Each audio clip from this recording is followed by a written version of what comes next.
Dober dan in dobrodošli v novi epizodi podcasta Slovenske vojske. Danes stojimo v jedru taktične moči v prvi brigadi Slovenske vojske v enoti z izjemno zgodovino, jasno strukturo in ljudmi, ki vsak dan dokazujejo, kaj pomeni profesionalnost, zvestoba, čast in pogum. Tokratna epizoda je seveda nekaj čisto posebnega. Snemamo jo v decembru, zato ker prva brigada 17. decembra praznuje svoj dan. V prihajajočih minutah vam bomo tako pokazali, razložili, kaj je brigada, kaj jo sestavlja in spoznali zelo zanimive sogovornike. Z mano so danes gostje, ki brigado živijo in vodijo. Poveljnik prve brigade Slovenske vojske, polkovnik Gregor Vodeb, namestnica poveljnika prve brigade Slovenske vojske, podpolkovnica Nina Radoha in glavni podčastnik prve brigade Slovenske vojske, višji praporščak Andrej Draksler. Lepo pozdravljeni in dobrodošli v naši novi epizodi podcasta Slovenske vojske. No in zdaj bi za začetek, kaj bi razložili in kako bi povedali nekomu, ki prve brigade nikoli ni videl ali pa ni slišal nič o prvi brigadi, kaj je prva brigada? Mogoče bi najprej še malo humorno, najboljša enota Slovenske vojske. Seveda se razume. Pa mogoče tudi ni toliko humorno, jaz v to res verjamem, da smo skupek ljudi, ki verjamemo v Slovensko vojsko, ki verjamemo v svojo enoto, ki hočemo biti profesionalni, ki si želimo delati svoj poklic slovenskega vojaka, slovenskega podčastnika, slovenskega častnika. In to z dneva v dan kažemo z res svojo predanostjo. To smo mi. Ko govorimo o prvi brigadi in ko govorimo na splošno o enotah Slovenske vojske, ne glede na to, da smo mlada država, pa enote svojo zgodovino imajo. Kakšna je zgodovina prve brigade? Ja, prva brigada je izredno ponosna na svojo zgodovino, zato ker je prepričana, da je nosilka 35-letne zgodovine braniteljev. Namreč leta 1990 je bila ustanovljena zaščitna enota nove teritorialne obrambe, ki se je leta 1992 preimenovala v prvo specialno brigado Moris. In ta je tista ena od enot, iz katere se je razvila prva brigada Slovenske vojske. Druga enota je bila pa 10. bataljon za mednarodno sodelovanje. To sta obe enoti s stalno sestavo in sta leta 1998, natančneje 22. junija, bili združeni v prvo brigado. In prva brigada je svoj prapor dobila 17. decembra 1998 in od takrat naprej je ponosna nosilka tradicije prve specialne brigade Moris in 10. bataljona za mednarodno sodelovanje. Zato lahko rečemo, da prva brigada ni prva samo po imenu, ampak je prva tudi po svojih dejanjih. Prva je imela celotno strukturo in sestavo stalne sestave. Prva je napotovala pripadnice in pripadnike na mirovne operacije in misije. Prva brigada je se udeleževala mednarodnih večjih vaj in usposabljanj. V prvi brigadi smo spoznavali in operativno uporabo uvajali bojna vozila, nove oborožitvene sisteme, tako da smo v marsičem v Slovenski vojski orali ledino in na tem gradimo še danes. Bili prvi ne samo po imenu, ampak tudi sicer. Kako pa se je oprema prve brigade spreminjala skozi čas? Najverjetneje tudi ta krajša zgodovina 30 let v tem sodobnem razvoju kar nekaj pomeni. Na kakšen način se je spreminjala, kako je to raslo? Skušali smo se zbližati z standardi NATO. Takrat še najbolj nismo vedeli, kaj to je. Mislili smo, da je to kaliber 5,56 vse, pa ni bilo, a ne? Ampak poskušali smo. Potem so bile pa, bom rekel, večje zadeve, ko so prišli valuki, o katerih smo že nekaj povedali. To so bili, bom rekel, oborožitveni sistemi, za nas takrat nekaj novega, ki smo jih začeli peljevati v začetku leta, konec leta 2000, začetku tega tisočletja. In potem naprej. Brigada se je spreminjala, dobivala je še druge enote, vojaško policijo, pa je šla vojaška policija ven, pa smo dobili 20. bataljon, pa je šel ven, pa smo dobili 74. pa je šel ven. Ne vem, če še kakšna enota v Slovenski vojski, ki ni bila v prvi brigadi. In tako se je spreminjala tudi oprema prve brigade. Ne? Tako smo imeli havbice v prvi brigadi, pa jih zdaj malo ne bomo več imeli. Tankov še nismo imeli v prvi brigadi, pa jih zdaj imamo. Ne? Tako da lahko rečem, da je šla že cela Slovenska vojska skozi prvo brigado in upam, da smo s tem duhom prve brigade zastropili v navednicah, pozitivno mišljeno vsako enoto, ki je bila tukaj, s predanostjo in s profesionalizmom. Kaj pa danes? Danes kateri enote, bataljoni sestavljajo prvo brigado? Ja, danes smo izjemno ponosni na vse, ki jih še imamo in še vedno imamo baterijo ognjene podpore, verjetno še enih 14 dni, žal mi bo, ker bojo šli ven. Dobili smo tanke, tako kot sem že omenil, to smo zelo ponosni, trenutno jih je 14, ki laufajo, radi bi jih še več, še tiste ostale, ki laufajo, da bi jih dobili v operativno uporabo in izjemno smo ponosni seveda na naš gorski bataljon, ki je nekaj posebenega. Ne samo v Sloveniji, v Slovenski vojski, ampak tudi širše, in pa na naš 10. bataljon, ki so pa zdaj izvidniki, iz lahke pehote, jih preoblikujemo izvidnike. Nimamo še vseh oborožitvenih sistemov, ki bi jih prva brigada rabila, da bi bili, bom rekel, da bi lahko v popolnosti izvajali svoje poslanstvo. In tukaj bomo zahtevni do naših nadrejenih, bomo zahtevni do politike, da nam priskrbijo tiste stvari, s katerimi bomo lahko dosegali poslanstvo, ki so nam ga predpisali, ki so nam ga ukazali. Ja. Tako da se veselimo tega, da bomo začeli dobivati nove oborožitvene sisteme, ki jih res nujno rabimo v današnji geopolitični situaciji. No, za poslušalce in gledalce povemo, da ko je poveljnik govoril, da so šle enote ven iz prve brigade, to seveda ne pomeni, da so šle ven iz Slovenske vojske, pač pa se tako kot ostale organizacije, tudi Slovenska vojska reorganizira in skozi reorganizacijo ali skozi spremembe določene brigade pridobivajo bataljone, enote ali pa jih zgubijo. Ja, kako pa nas z to opremo, ki jo imamo sedaj, vidijo drugi pripadniki vojska NATO, pripadniki, s katerimi se uremo na mednarodnih misijah in operacijah? Ali menite, da je samo pomembno, koliko imam jaz sodobno tehniko, ali je pomembno še kaj drugega? Ja, bom jaz začel, verjamem, da boste pol še dopolnila, pa mogoče bi se za trenutek malo vrnil nazaj pri brigadi. Kaj sestavlja prvo brigado, sem pozabil povedati, če je seveda štab in poveljstvo.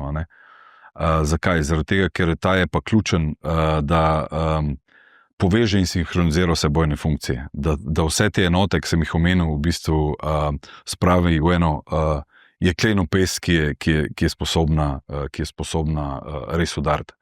Zdaj, kako nas drugi pripadniki druge vojske vidijo? To rečem brez skromnosti, da pripadnike prve brigade, vojaki, častniki in počastniki, kamorkoli pridemo, smo res priznani kot izjemni profesionalci, izjemno usposobljeni in pa izjemno šolani. In se lahko postavimo v bok kateremu koli vojaku, počastniku in častniku. To dokazujejo naše sicer majhne enote, ki jih pošiljamo v tujino, vsakodnevno.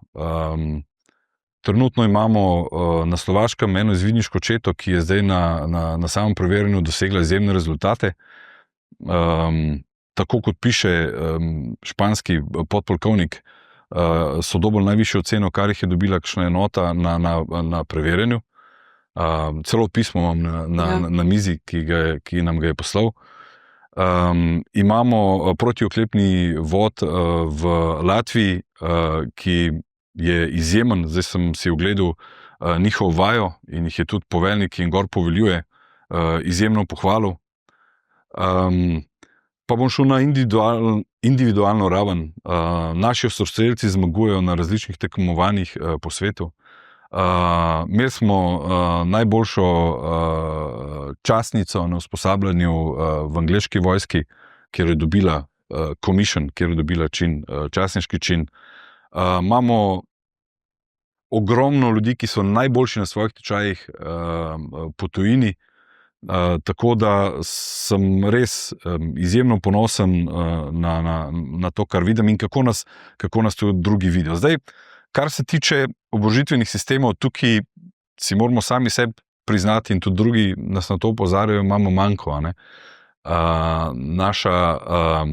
Naša bojna moč, naši oborožitveni sistemi niso taki, kot bi mogli biti, kot smo jih obljubili.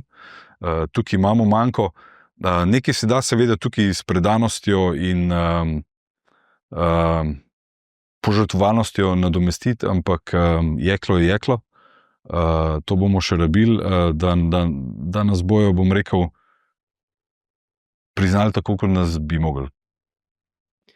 Torej, govorili smo o opremi, govorili smo o ljudeh, govorili smo o dosežkih, najverjetneje nekaj, prva brigada dela več, drugače in zagotovo in prepričana sem, da brigada ni samo oprema, oborožitveni sistemi, procesi, ampak brigada so tudi ljudje, ki sestavljajo to brigado. Na kakšen način spodbujate, gojite timski duh iz vsega povedanega, veje pripadnost in ponos? Na kakšen način se to doseže in s kakšnimi, lahko rečeva, metodami pristopamo do teh rezultatov? Prva brigada je, kot je bilo že rečeno, ima bogato tradicijo in iz te tradicije izhaja tudi pripadnost vseh pripadnikov prve brigade na več načinov. Eno so aktivnosti, ki jih izvajamo v brigadi ob samem prihodu pripadnikov v brigado. Drugo je naš način dela, naš način razmišljanja. Tretja stvar so pa sigurno naše oznake pripadnosti, na katere smo izjemno ponosni in nas na nek način naredijo unikatne na tem področju. Mogoče bi se dotaknila midva enega akrostiha, ki je tudi prav poseben za prvo brigado. Vem, da je bil prvi sploh takšen pripravljen, namreč piše Mi smo prvi. Pa glede na to, da si glavni podčastnik prve brigade, bi predlagala, da greva skupaj in da še poslušalci spoznajo, o čem sploh govori ta akrostih, in pa bi potem te zaprosila, da malo pokomentirava to moto prve brigade Mi smo prvi. Torej, začnenjava z stavkom Moj poklic je časten in odgovoren. No, v samem začetku je treba seveda izpostaviti, da ta naš moto ima seveda tradicijo od samega začetka prve brigade oziroma takrat še 10. bataljona za mednarodno sodelovanje. In na ta moto smo izjemno ponosni. V bistvu pa predstavlja, je to vodilo za vsakega pripadnika prve brigade, izhaja pa pravzaprav iz vrednot Slovenske vojske, če ga natančno preberemo pa razumemo. Ampak je predstavljen na način, da ga vsak od nas vsakodnevno razume, živi in pa po njem deluje. Zdaj, če se ustavimo pri prvem stavku, moj poklic je časten in odgovoren. V bistvu iz tega izhaja to, da se vsak pripadnik prve brigade dnevno zaveda, da opravlja častno delo, da je njegovo delo spoštovano in pa da hkrati nosi odgovornost za svoja dejanja do sebe, do svojih sovojakov, soborcev, do svojih nadrejenih. No, sej v tem tudi potem že govori kar nadaljevanje, naslednji stavek, ki pravi: interese svoje enote postavljam pred svoje interese. To je včasih težko, ne? Kot pripadnik Slovenske vojske, ne glede na to, ali si v prvi brigadi ali nisi, si velikokrat postavljen pred dejstvo, moji interesi ali interesi enote. Ja, to je težko. in pripadniki prve brigade na tak način razmišljamo takrat, kadar je težko, kadar si v precepu. Ali bi najprej pomislil na sebe, na svoj interes, ali bi se osredotočil na nalogo oziroma na svojega soborca na levi ali pa na desni, če mu je treba pomagati, ali pa še višje za raven enote, ki potrebuje slehernega od nas. Okay, bom prebrala še naslednjih par stavkov, pa se bova potem še zadržala malo ob tem akrostihu. Moj vojaški videz je meni v čast in moji enoti v ponos. Torej, to govori o tem, da vsi pripadniki prve brigade so vedno urejeni. Na kakšen način to izvajate oziroma na kakšen način se to doseže? A to pomeni, da ko stopim v Slovensko vojsko, sem že v kompletu urejena po predpisih, ali je na to temo treba delati? Ali so mogoče zdaj, ko so sodobni izzivi, ne bom rekla vojaški, ampak ne vem, tatuji, razne barve, je to vse dovoljeno ali ni dovoljeno? Osnovna pravila urejenosti veljajo za vse pripadnike Slovenske vojske in so predpisana s pravili službe, seveda. V prvi brigadi, tako kot tudi v drugih enotah Slovenske vojske, imamo tudi podrejene predpise, rečemo jim SOP, ki opredeljujejo urejenost naših pripadnikov in v bistvu osnova izhaja iz teh predpisov, ki jih spoštujemo. Na vsak način pa ta stavek pove še kaj več kot samo tisto, kar je predpisano. Govori o tem, da je naš videz, naš nastop tisti, ki da sporočilo. Ne samo na zunaj, ampak tudi navznoter. Z našim delom, z našim pristopom do nalog, do usposabljanja in vseh teh stvari.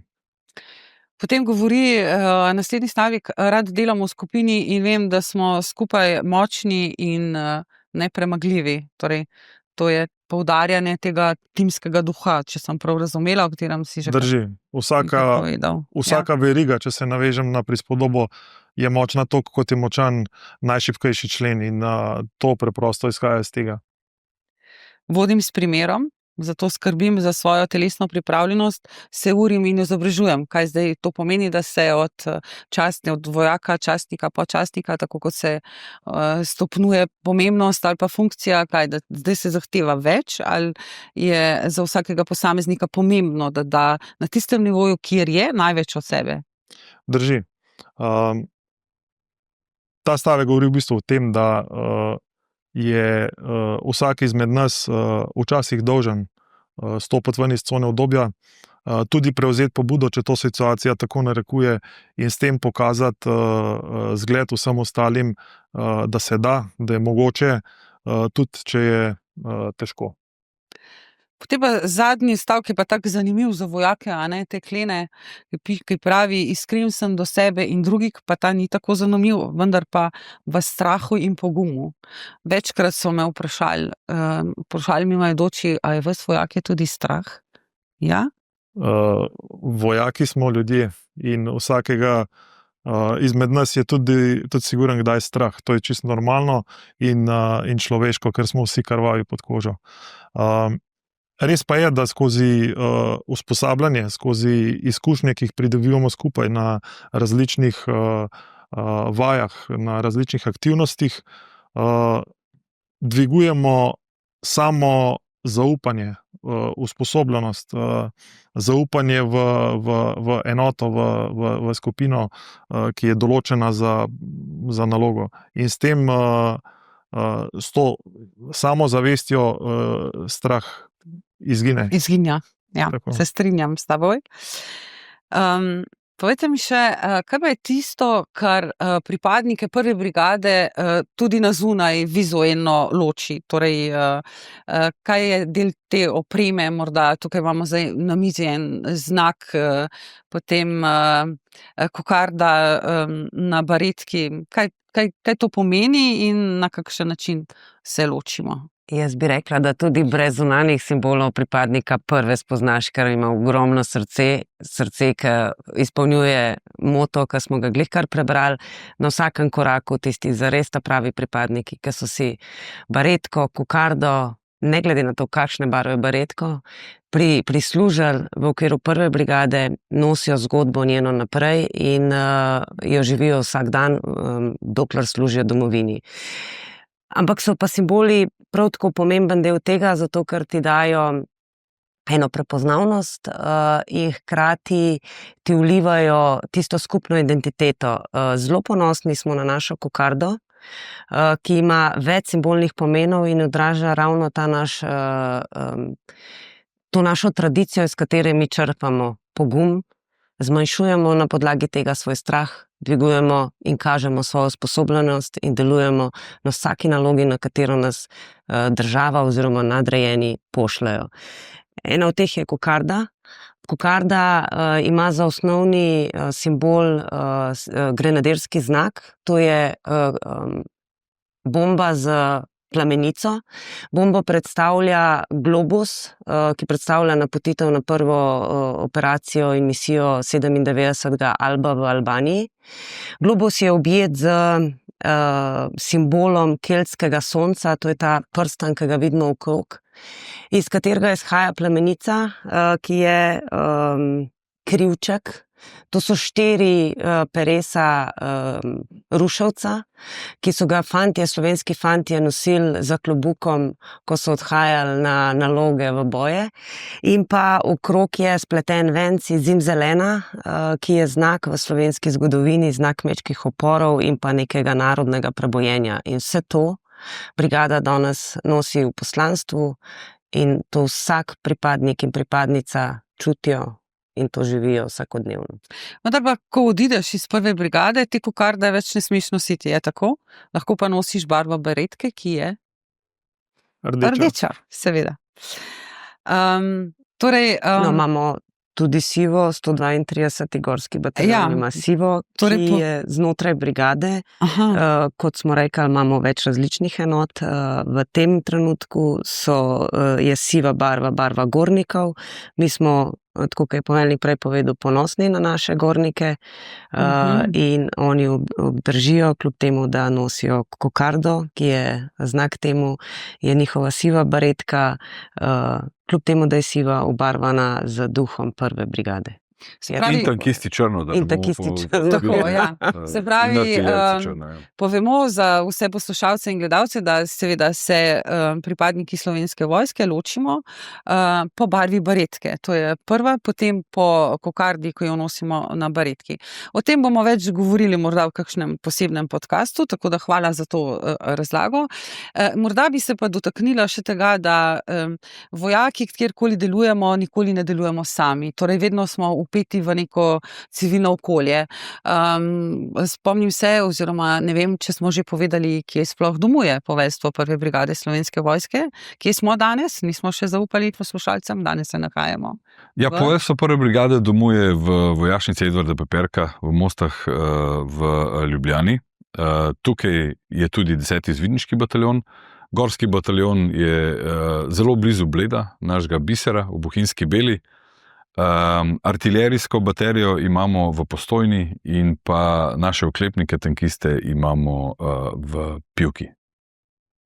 Bilo pa še eno vprašanje? Ja, vprašanje, zanima me, če oziroma na kakšen način sodelujete s civilnim okoljem, ali lahko si pridejo civilisti ogledati, ali lahko kar v vojašnico vstopiš? Ja, čisto vsak dan ne. Lahko, če koga pokličete, ga poznate in vas bo noter pripeljal. Načeloma, ja, do zdaj smo več sodelovali z okoljem, zdaj bodo del teh nalog prevzele teritorialne sile, ampak sigurno to ne bo izginilo z našega zemljevida. Mi bomo še vedno na vseh prireditvah, kjer bo Slovenska vojska povabljena. Bog ne daj, da bile kakšne, bom rekel, naravne katastrofe, kjer bi mogli pomagati, ampak če bomo seveda tako in prvi tam, ko nas bodo potrebovali in ko nam bodo pustili oziroma ukazali, da tja pridemo. Kar se tiče pa obiskov, zdaj pa bolj resno, imamo dan odprtih vrat, velikokrat organiziramo, ravno kar je za nami in zelo uspešen, ki ga je namestnica na svoje pleče vzela in odlično organizirala, dvodnevni v bistvu, in to bo vsako leto. Mi sodelujemo tudi z različnimi društvi, ki so registrirani ali pri Ministrstvu za obrambo, nas velikokrat povabijo na svoje slovesnosti, tako da mi smo vpeti v to civilno okolje in bomo tudi ostali.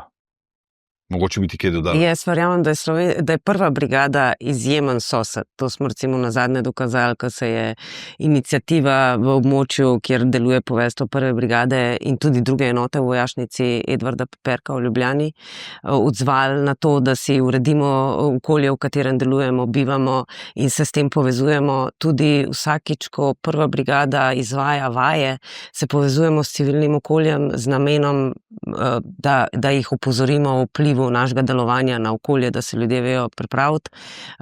Pomembno je tudi to, da obveščamo o tem, recimo prva vojašnica Edvarda Peperka je trenutno deležna vzorčne prenove. To pomeni, da bomo tako energetsko sanirali obstoječe objekte, kot zgradili nove, ki pripomorejo k modernizaciji infrastrukture in pa samega delovanja in bivanja brigade v prostorih.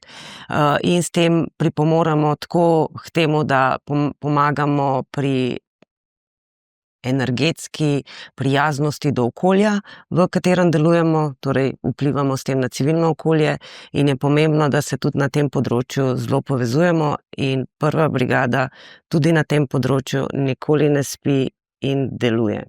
Kdaj pa bo dobila vojašnica v celoti novo podobo? Namreč jaz moram povedati, da v teh letih, kjer sem službovala v prvi brigadi, oziroma v vojašnici Edvarda Peperka, se je okolica bistveno spremenila, stavbe so veliko lepše, obnovljene. Res je, da je malo manj dreves, upam, da bodo nova nasadili, ampak kakorkoli, najverjetneje ljudje zanima, kaj vsi te gradbeni stroji okrog Leskovškove in okrog vojašnice pomenijo. Ali lahko rečeva, kdaj bo zasijala vojašnica Edvarda Peperka v čisto novi podobi? Se že vidi cilj morda? Mogoče bi jaz tukaj na to odgovoril, ker že kar nekaj časa sodelujem v tem projektu. V večjih fazah se izvaja ta prenova. Zdaj, v prvi fazi je bila energetska prenova, se pravi, obstoječi objekti so se obnovili. V drugi fazi se bodo izgrajevali novi objekti. Eni so že, nove so garaže. Tam pričakujemo še nekaj za v garaže. Tiste novi, tisti dodatnem plehu, ki ste rekel, ki ga rabimo, da tako, bo nekaj še čakamo, da noter pride. Ja. Pa za varnost svoj. Tudi druge enote, ne samo prva brigada, druge enote Slovenske vojske bodo tukaj dobile svoje prostore. Vem, da se naša logistična enota veseli novih vzdrževalnih kapacitet. Ravno tako je inženiring Slovenske vojske tukaj noter, ki se tudi veseli novih kapacitet. Vsa skladišča so, v bistvu povečane so skladiščne kapacitete že zdaj. Maja računamo, da bomo s to fazo zaključili povečanje skladiščnih kapacitet. Imeli bomo še dva izjemna objekta, ki bota, hvala Bogu, na dvorišču poveljstva prve brigade in 7. bataljona, namenjena pa celi Slovenski vojski. To je izjemen objekt sobnega strelišča, ki je eden najsodobnejših, lahko trdim, na svetu in omogoča res vrhunsko usposabljanje. Potem pa bomo dobili še simulatorski center, kjer bo možno simulirati streljanje vsemi oborožitvenimi sistemi, ki jih bo Slovenska vojska imela, in se bo tudi gradil. Zdaj, kdaj bodo pa še ostali objekti, ki so ravno tako predvideni, to pa moramo pustiti odločevalcem, ki imajo v rokah denar. Načrti so, da bi se projekti zaključili v letu 28 oziroma 29. Upajmo, da ne bo šele takrat zasijala ta vojašnica. Verjamem, da sije že zdaj, a ne? Ja, včasih kakšen delovni stroj pride pa prekoplje še kakšno zelenico, ampak trudimo se, da je skozi vojašnica taka, da v njej radi živimo, da lahko noter tudi kakšnega povabimo. Kar se tiče pa dreves, smo jih pa več zasadili, kot smo jih podarili. Super. Nažalost so še premajhna, ampak verjamem, da bodo hitro zrasla. Tako da tudi mi jih pogrešamo, tisti, ki jih več ni. In se borimo za vsakega, da ne bi padlo, če le ni potrebno. Vodoma smo moje goste predstavili, da poveljnik, namestnica in glavni počasnik živijo prvo brigado. Ampak a to zdaj pomeni, da si nekdo od vas treh zmisle eno nalogo in potem se to kar zgodi? Ali je to kako drugače? Bom jaz te prvo, ne? Ja, seveda je tako, jaz izmislim in potem se zgodi. Ja, vsi vemo, da to tako ne gre. Ne? Tam je bil en stavek, da je treba voditi z vzgledom in primerom. Ja. In to je točno tisto, ne? Če sam od sebe ne zahtevaš veliko in več, da poskušaš biti prvi, potem tudi od drugih ne moreš tega zahtevati. In seveda poskušaš to živeti. Če višji ko si, na višji poziciji vodje, bolj moraš biti strikten tukaj do sebe. Ker pač vodiš z zgledom in s primerom. Imela si eno vprašanje. Ja, to razumem, ampak ne glede na to, torej poveljstvo brigade ne predstavljate samo vi trije. Tokrat bi si želeli predstaviti poveljstvo brigade in pa neki posebni procesi potekajo v poveljstvu brigadi, ko se dobi ali pa pridobi ukaz. Tukaj, to sem hotel nadaljevati, da imamo pa potem, se pravi, tukaj en kup enih vrhunsko usposobljenih in izobraženih ljudi, ki so v štabu. Izvajajo štabne procese dela, ne? In tukaj ne pričakuješ kimovcev, se pravi, da prije poveljnik in reče, to se bo zgodilo in vsi kimajo, takih nočeš. Ne samo v prvi brigadi, verjetno nikjer, še sploh po prvi brigadi si želiš ljudi, ki imajo svoj jaz, ki se zaveda svojega znanja, svoje strokovnosti in da se vključijo tam, kjer je potrebno, da so kritični mogoče do določene usmeritve, ki je da poveljnik, dokler se seveda ne reče, to je pa zdaj ukaz, ampak ukaz mora temeljiti na vseh teh kritikah, konstruktivnih kritikah in predlogih vsakega v poveljstvu. Vsak mora na svojem področju ta proces vojaškega odločanja prinesti so svojo strokovnost, da lahko poveljnik pride na konec do svoje odločitve. Torej v tem štabnem procesu sodelujejo ljudje na različnih delovnih področjih, katera področja pa zajema ta štabni proces oziroma sektorji poveljstva v brigadi? Jaz sem prepričana, da bo to super predstavljeno strani šefa štaba, ki ima vse pod kontrolo. Jaz bi dala primerjavo, kako jaz vidim poveljstvo prve brigade, potem, ko po živčnem sistemu dobi eno od naših idej, želja, usmeritev, ukazov, kaj se naj zgodi. Oni so kot motor, kot srce in kot možgani naenkrat. Po svojih sektorjih, torej od kadrovske, obveščevalno-varnostne, operative, logistike, zvez, s pomočjo štabnega procesa dela in s kritično razpravo, z argumentiranjem boljših ali drugačnih rešitev, pripeljajo proces vojaškega odločanja do te mere, da lahko prva brigada in njene enote izvedejo vsako zadano nalogo.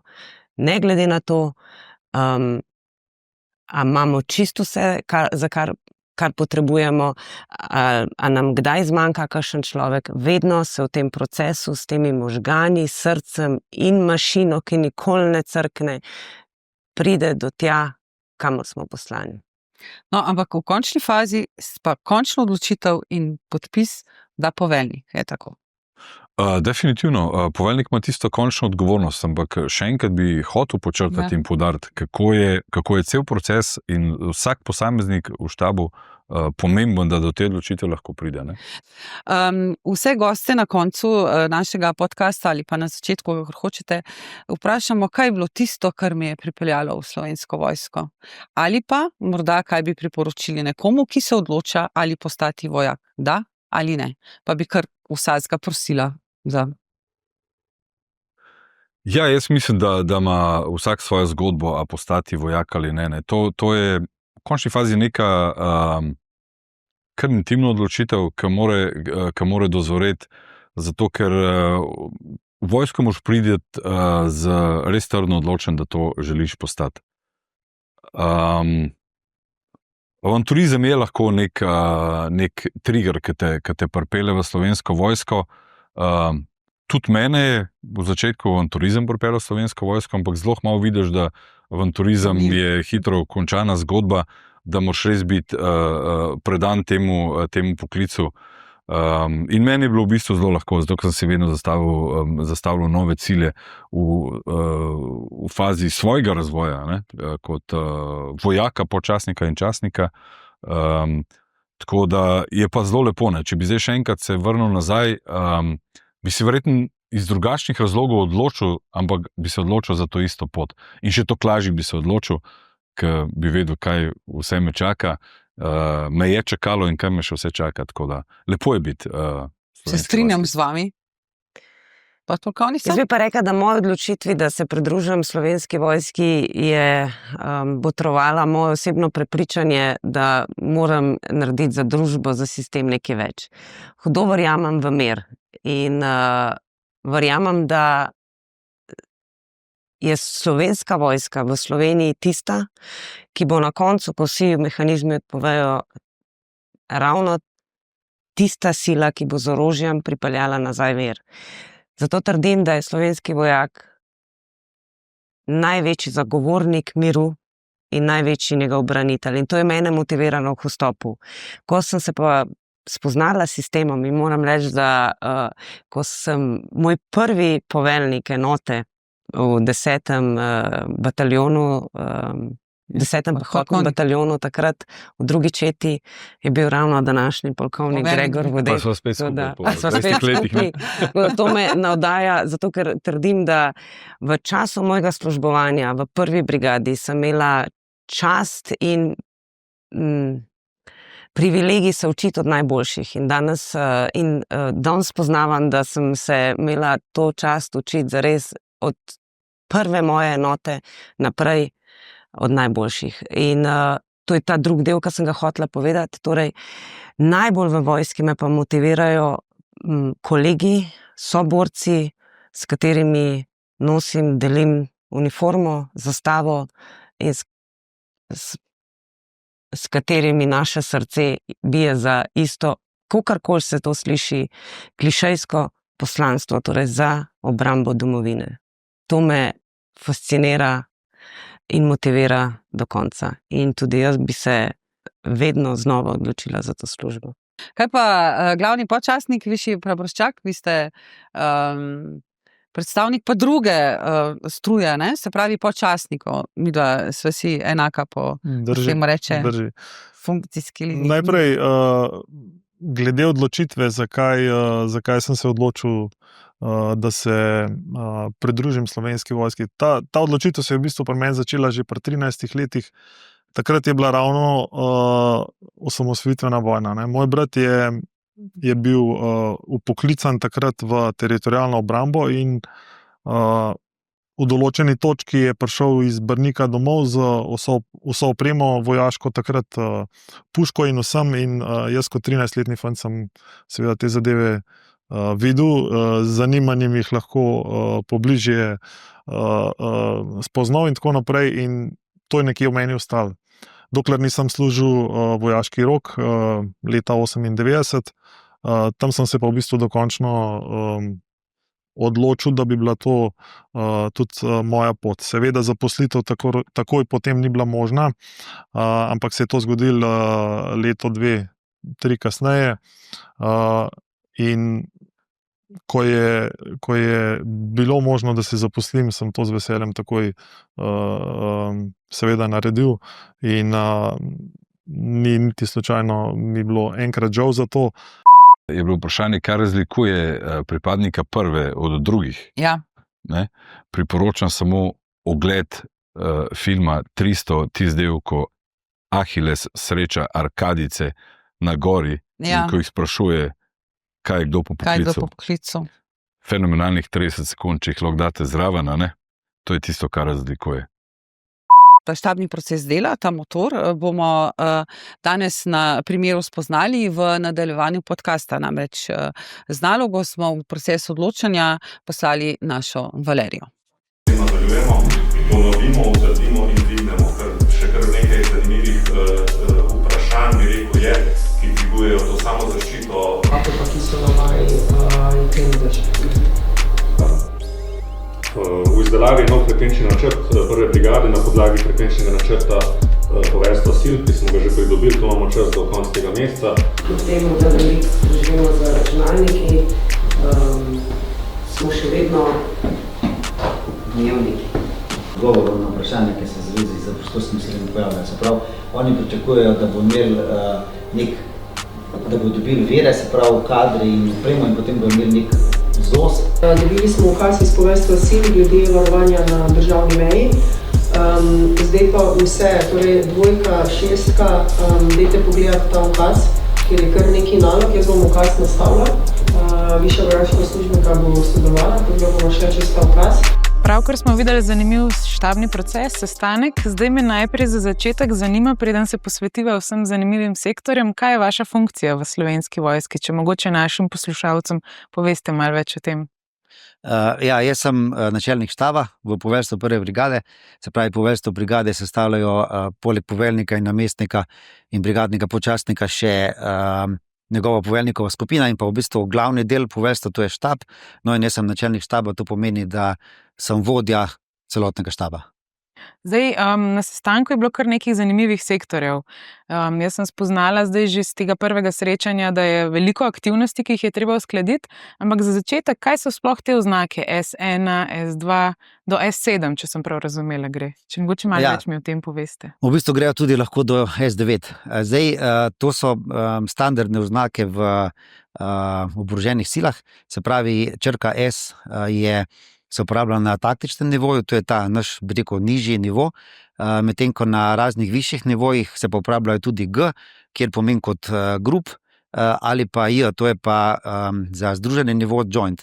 Zdaj, pri nas smo omenili, da imamo sektorje od S1 do S6, v bistvu oznake lahko grejo po pomembnosti, ni pa nujno, grejo pač po nekem smiselnem vrstnem redu. In sicer S1 se ukvarja z kadrovskimi zadevami, se pravi vse, kar je v zvezi z kadri, ki jih imamo v poveljstvu in enotah. Potem S2 se ukvarja z obveščevalnimi in varnostnimi zadevami. S3 operativa, se pravi vse operativne zadeve, to je v bistvu vse tisto, kar delamo ali pa karkoli počnemo in načrtujemo. Potem S4 je zelo pomemben, zato ker tam se ukvarjajo z vsem tistim, kar je potrebno za zagotovitev nekega delovanja, se pravi od financ do prehrane, do zagotovitev transporta in še česa. Potem imamo pa še S6. S6 je pa v bistvu oddelek za komunikacije in informatiko, se pravi vse, karkoli rabimo, da se med seboj slišimo, vidimo ali pa da si tudi napišemo. Potem bi pa omenil še sektor S5, to je pa v bistvu civilno-vojaško sodelovanje, ki se pa trenutno pri nas v bistvu z njim ukvarjajo znotraj sektorja za operativne zadeve. Se pravi, vsi te sektorji imajo nekega svojega vodja, te vodje so bili prisotni na sestankih, na današnjem sestanku in te vodje, se pravi, vam poročajo, potem pa tudi delegirajo naprej aktivnosti, če sem prav razumela. Ja, v bistvu ta štabni proces pomeni, da smo vsi ves čas v medsebojni koordinaciji. Kot ste videli, informacij je zelo veliko, elementov, ki so med seboj vključeni, je pa tudi jih dejansko zelo veliko. In zdaj, da vsi ti posamezni zobci med seboj se vrtijo v isto smer, je potrebna neka stalna koordinacija. Zdaj, posamezni vodje oddelkov skrbijo za svoje področje, potem pa na teh koordinacijskih sestankih, ki jih imamo vsako jutro, pa v bistvu si med seboj povemo, kaj je bilo narejenega, kaj je potrebno še med seboj uskladiti in pa če še rabimo karkoli, kar je izven naše organizacije. Vse to pa delamo z namenom, da odločitve, ki jih sprejme poveljnik, v bistvu oblikujemo v pisne dokumente ali pa v pisne načrte oziroma v pisne izdelke. Se pravi, da je vse to, kar se poveljnik odloči, potem to zapisano in posredovano našim podrejenim enotam. Ja, domnevam, da je vaše delo kar stresno, glede na to, da morate hkrati upoštevati neko celostno usmeritev z vrha, potem dodeljevati naloge, hkrati poslušati. Kako sploh na dnevni bazi uspete toliko različnih sektorjev premleto v vaši glavi? Se mi zdi tako res naporno delo. Zdaj, če nekdo pride, da bi se pravi prvi dan prišel sem, pa bi to videl, bi rekel, da je to res en velik urejen kaos, ampak ker v bistvu do teh nivojev prideš postopoma, potem bi rekel, prvi dan v vojski se nekaj naučiš, potem čez leta se naučiš še kaj več, postopno pa v bistvu vse te stvari zgradiš v neko smiselno celoto, no, in pomembno je, da če želiš biti kakršenkoli načelnik, recimo oddelka, moraš prej poznati procese znotraj teh oddelkov in zato imamo tudi smiselno narejeno napredovanje, kar pomeni, da se določene posamezne procese naučiš prej, preden potem spoznaš celoto. Ja, zdaj recimo vaša pot je bila verjetno kar dolga, si predstavljam. Malo vas bi rada vprašala, kako to, da ste se odločili za delo v vojski oziroma kaj vas je navdihnilo verjetno že kar nekaj let nazaj, da ste šli na to pot? Ne vem, spomnim se več takih dogodkov, ko sem bil še zelo majhen, se pravi, eno je bilo, da smo imeli predstavitev vojaškega poklica, smo šli pač v eno vojašnico, potem, ko smo bili na dopustu, smo velikrat videli mornarje, recimo, ki so bili v tistih uniformah, ne. No, potem pač z tega ni bilo nič, da bi bila kakšna bolj bele vode, sem pa potem dosti bil navdušen tudi preko mojega starega očeta, v bistvu veliko sem se naučil kot majhen, recimo osnovnošolc, preko sestavljanja raznih modelov, ladij, letal, tankov in še česa, ne, pa zanimala me je recimo vojaška zgodovina z vidika, ki je bil moj stric, ki je prišel z vojaškega roka, si je naročil takrat, mislim, da se je imenovala Naša obramba, zdaj je Revija obramba, in potem vse te stvari, ko malo skupaj daš, se nisem v bistvu predstavljal kakršnega koli drugačnega življenja, kot pa tega, da sem v vojski. Glede na to, da sem že načela to tematiko, se pravi delo v vojski, kaj bi pa mogoče tudi svetovali, oziroma kaj je idealen kandidatka za delo v Slovenski vojski? A so kakšne vrline, ki so posebej mogoče zanimive za človeka za tako delo? Ja, v bistvu, čeprav bi večina ljudi si pričakovala, da je vojska pač ena rutina, pa neka stalnost, je dejansko realno življenje, da noben dan ni enak drugemu, ne. To velja tudi pri nas za delo v štabu, vsakodnevno imamo, se pravi, nekaj pričakujemo, da bomo počeli, pa potem imamo marsikakšne dodatne naloge, ne. In če v bistvu vzameš kot tvoje delo, da nikoli ni enako kot dan prej, če si to vzameš kot neko vrednoto ali pa kot nekaj normalnega, potem ti je vsak dan v uniformi res užitek, ker v bistvu ti ni nikoli dolg čas, zmeraj imaš razne nove priložnosti in pa v bistvu lahko se preizkusiš v takšnih in drugačnih situacijah, ne, ki ni nujno, da si sploh kdaj predstavljal, da se boš v njih znajdel. Ja, to res drži, lahko tudi sama potrdim. Zjutraj na poročanju ste mi dodelili posebno nalogo, zdaj me pa zanima, kako naj se lotim te izvedbe.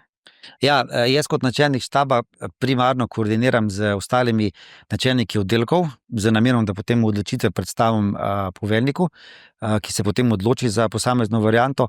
No, in zaradi tega se zdaj povežete z načelnico S3, se pravi načelnico oddelka za operativne zadeve, ki vam bo potem dala nadaljnja navodila, kako dejansko izdelati dokumente za sodelovanje s policijo pri varovanju meje. Super, najlepša hvala, potem pa grem kar do trojke. Veliko sreče. En sestanek, recimo v vojašnici, pa je treba zagotoviti bolj slovesno kosilo, drugič je pa, da pošljemo na mejo posameznike zdaj, recimo to je bolj iz prejšnjega tedna. In zato sem rekel prej, da res te ne sme noben dan presenetiti, da bo, ali pa noben dan je enak drugemu, no. Zato, ker če bi nekdo rekel, da bi, ne vem, septembra, da bomo mi zdaj v novembru spet pošiljali ljudi na mejo, bi rekel, da to nemogoče, da bo, ne. Ampak klej. Ampak super ste povedali to, da ta delovnik, to je meni. A veš, prej, ko si to daš v zavest, manj si zaradi tega po nekem nepotrebnem stresu, ker tukaj, ko bi en prišel, bi rekel, to se do enem dnevu zmeša, ne. Ampak recimo se ti ne sme, ne. Vprašanje, kaj počne? Ja, recimo. Ko včeraj sem poveljniku napisal en mesec, ko sta šla v Lacijo, ne zjutraj, pa je pa rekel, da ne pozabim na službo, ko je nedelja. Sem rekel, ne, da imam to v glavi že od petka, sam, da ga nisem hotel v petek zvečer vprašati. Ne. Pa sem mu še napisal, da itak sem pa, čez vikend sem bil zdaj operativna skupina, no in da itak sem pa, takrat, ko si operativna skupina, ne smeš, v bistvu si skozi malo z glavo v službi, ne. Ja, ne, sej se je smejal, sem tako hočem reči, pač, ne, v bistvu, kakorkoli obračaš, dejansko vojska se ne ustavi, tudi če je vikend, ne.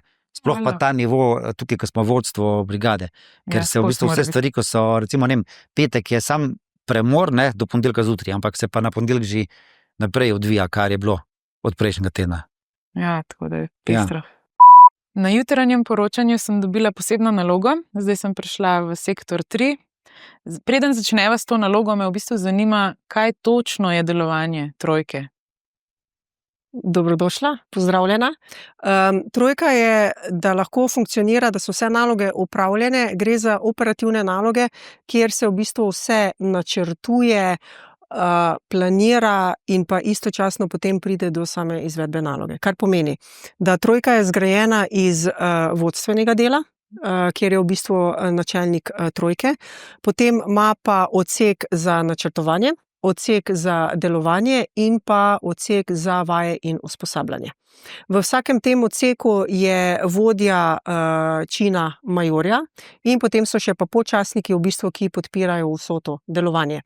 To so odseki, ki so med sabo, bom rekla, samostojni, a istočasno morajo biti pa povezani v eno celoto.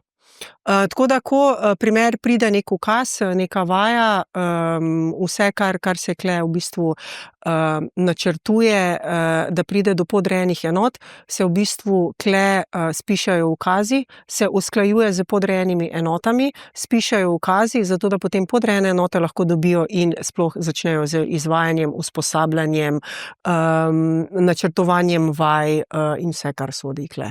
Poglejva zdaj ukaz. Prav, evo, lotili se bomo ukaza.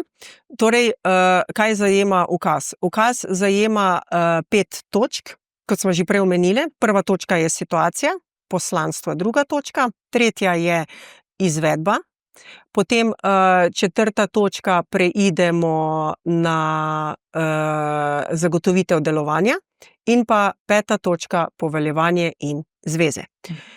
Kako sploh pride do tega ukaza? Torej, ukaz temelji na normativnih podlagah in vse se začne z dokumentom, ki so navedeni v zvezi, in to je sklep Vlade Republike Slovenije, na podlagi katerega potem Ministrstvo za obrambo napiše njihov ukaz za sodelovanje, spusti na poveljstvo sil in poveljstvo sil nam izda ukaz. Mi smo pa dejansko na taktičnem nivoju, ki začnemo z izvajanjem te naloge. Ko se boš lotila torej situacije, situacijo v bistvu prirediš na način taktičnega nivoja, isto sledi za poslanstvo. Sama izvedba je ključna pri, bom rekla, S3, ki v bistvu to usklaji, napiše, kar so naša ključne naloge, kar je želeno končno stanje in pa kaj je koncept, na kak način bomo mi to sploh izvajali. Na koncu sledijo pa naloge, ki jih mi točno določeni enoti, podrejeni enoti v sklopu prve brigade določimo, kaj mora narediti. Ko pridemo do točke 4, zagotovitev delovanja, tukaj pa v bistvu ta del se obrneš na S4, kjer ti bo kle pomagala. In pri točki 5 pa v bistvu pri zveze in informacijska podpora se vključi S6. Torej, dokument je zaključen, ko načelniki sektorjev dopolnijo svoj del, svojo točko, za katero so odgovorni. Potem kot načelnica oddelka cel ukaz še enkrat pregledam, preberem in se potem pošlje po notranji mreži do poveljnika prve brigade, kateri dokument podpiše, in ko je dokument podpisan, se distribuira v podrejene enote. In s tem je ukaz potem tudi zaključen oziroma distribuiran. Super, meni se zdi to res tak kompleksen sistem, ampak deluje mi, da je usklajeno. Po moje je zelo pomembno ravno to, kako biti kratek in jedrnat pri takih kompleksnih stvareh. Kako se sploh naučiš tega vojaškega pisanja, v bistvu me zanima. Dejansko bom rekla, več ko spišeš ukazov, bolj ti je enostavno, bolj ti je razumljivo. Razumeš tudi podrejene enote, ker tudi, ko greš, bom rekla, ko rasteš iz vojaka navzgor, potem razumeš, ko si v vlogi pisca ukazov, razumeš podrejene enote, ker govorimo, da ne gre samo za eno nalogo, vzporedno takih ukazov, ne vem, 5, 10, a ne? In jaz stremim k temu, da je ukaz razumljiv in da ti ne vzame preveč časa in balasta, ki ga zapravljaš na branju enega ukaza, a ne? Ja, saj zato je ta rast skozi vojsko napredovanje res pomembno, da Izredno. razumeš celo linijo. In zdaj, če sem že pri teh začetkih vojaka, napredku vojaka, vojakinje, me malo zanima tudi vaša pot. Kako to, kaj vas je navdihnilo, inspiriralo, da ste sploh razmišljali v tej smeri in se zaposlili v Slovenski vojski? Kot študentka vedno sem bila drugačna in posebna, na tako ali drugačen način. In vedno me je privabljalo nekaj, kar je drugačno, kar je adrenalinsko in kar je nenavadno za ženski poklic. Zanimala me je vojska, ker je bilo veliko terenskega dela, delo z ljudmi, funkcija vodenja in poveljevanja.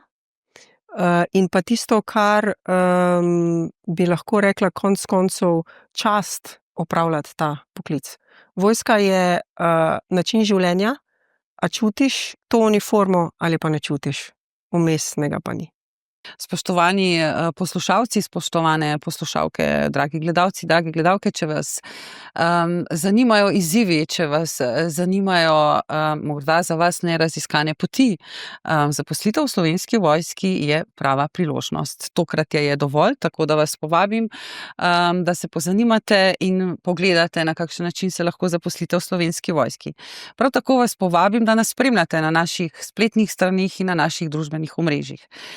Približujejo se prazniki, naši fantje in dekleta so po svetu, zaželimo jim mir, tako kot si ga vsi želimo.